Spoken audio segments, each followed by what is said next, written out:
Hey there guys, Head Honcho Henry here, and today we're going to talk about who has the power to make taxes. There are a lot of people running for president right now. One of the most entertaining candidates is Donald Trump. Here's one of the things that he said. So what happens is I'd call up the head of Ford. I'd say, congratulations on your plant. It's wonderful that you're spending $2.5 billion in Mexico. But let me tell you something.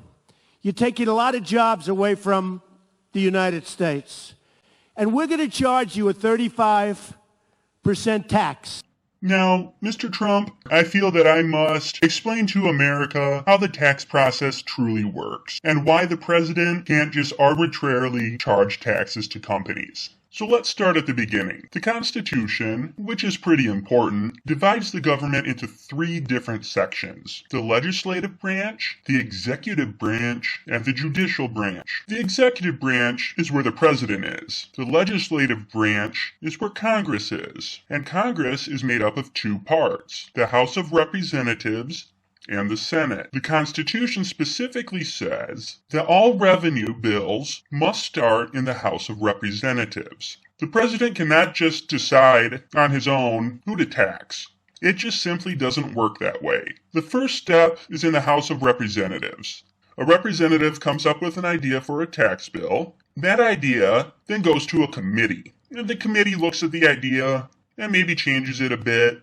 Then they send it out to the full House. They discuss the bill, and they can make changes to it. After they're done changing it, they vote on it. If it doesn't get enough votes, then it dies. If it gets enough votes, then it passes. It still doesn't become a law yet, though. After it passes the House, then it's got to walk over to the Senate and go through a very similar process. There's a committee in the Senate that looks over the bill and decide if it's worth pursuing or not. If they decide it's worth pursuing, then it goes to the entire Senate. They also get to discuss it and amend it. They could amend it so much that it could become a completely different bill. Or they could vote it down. If they vote it down, then it dies. If they pass it just like it is, then it goes to the President of the United States. If they make changes to it, then it can't go to the President yet. This is where the second major step comes in. The House and the Senate have to work together to make the bills the same. They can do this a few different ways, but what it comes down to is that they have to both vote on it again, and it has to pass both the House and the Senate.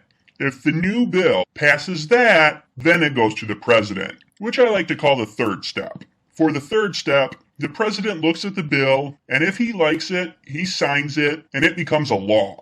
If he doesn't like it, he can veto it. If it gets vetoed, it does not die quite yet. It goes back to Congress. If it receives a vote of 2/3 or more saying yes, then it gets to override the president's veto and it still becomes a law. There's a couple other things though. The president has 10 days to make a decision. If he's a bad decider and doesn't do anything in that 10-day time frame, the bill automatically becomes a law. Unless Congress is not in session. If that's the case, and the president just says, "Fuck it," then the bill dies. And that is how a tax bill is born. So, Mr. Trump, the president does not just get to arbitrarily put laws into effect. The bill starts at the House, then it goes to the Senate, then it goes to the president, might have to go back to Congress, and either dies or becomes a law.